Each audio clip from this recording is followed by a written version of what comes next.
আয়েশা নামের আমার সেই বোন খুবই শান্ত ছিল, পর্দাশীল ছিল, দিনদার ছিল। তার বিয়ে হলো এক আলেমের সাথে, নাম ছিল আব্দুল্লাহ। আব্দুল্লাহ ছিলেন একজন সম্মানিত মানুষ, মানুষকে ইসলাম শেখাতেন, ভালো কথা বলতেন।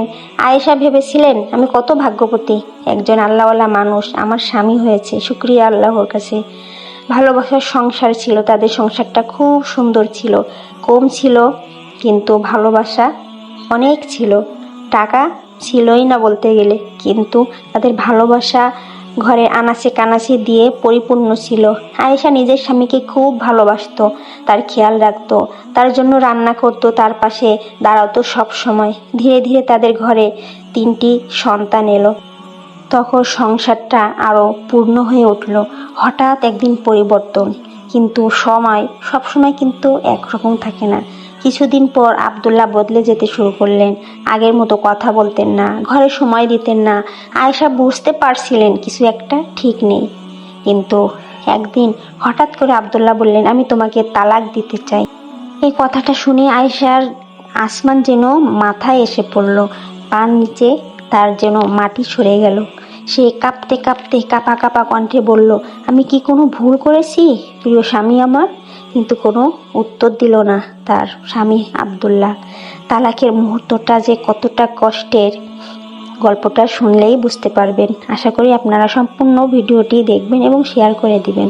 এক সময় সব কিছু শেষ হয়ে গেল, কিন্তু সন্তানের মা আয়েশা এক নিমিষেই কিন্তু একা হয়ে গেল। তাদের তালাক হয়ে গেল, তার মাথার উপরের ছায়াটাও সরে গেল। সংগ্রামের জীবন শুরু হলো আয়েশার। আয়েশা তখনও কিন্তু ভেঙে পড়েনি। সে নিজের সন্তানদের দিকে তাকিয়ে বলল, তোমাদের জন্য আমি বাঁচব। সে কাজ শুরু করলো, কষ্ট করলো, রাত জেগে দোয়া করলো, আল্লাহর উপর ভরসা করা শুরু করলো। প্রতিদিন রাতে সে সিজদায় পড়ে কাঁদতো, বলতো, হে আল্লাহ, তুমি ছাড়া আমার আর কেউ নেই। তার চোখের পানি কখনো বিফলে যায়নি। তার স্বামী এত ভালো মানুষ ছিল, কিন্তু হঠাৎ তার এই পরিবর্তন, তালাক দিয়ে দিল তাকে। সে মনে পড়লেই ভেঙে পড়তো, কিন্তু এটাই ভাবতো যে আল্লাহ যা করে ভালোর জন্যই করে। ধীরে ধীরে আল্লাহ তার জন্য সব রাস্তা খুলে দিলেন। তার সন্তানরা ভালো মানুষ হয়ে উঠল। সে নিজেও সমাজে সম্মান পেতে শুরু করলো। কয়েক বছর পর একদিন আব্দুল্লাহ ফিরে এলেন। তার চোখে অনুশোচনা, মুখে ক্লান্তি।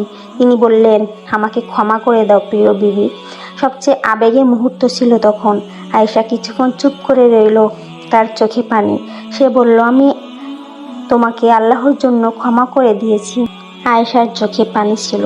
সে বলল, আমি তোমাকে আল্লাহর জন্য ক্ষমা করে দিয়েছি প্রিয় স্বামী, কিন্তু যে হৃদয়টা ভেঙেছিল সেটা আর আগের মতো নেই।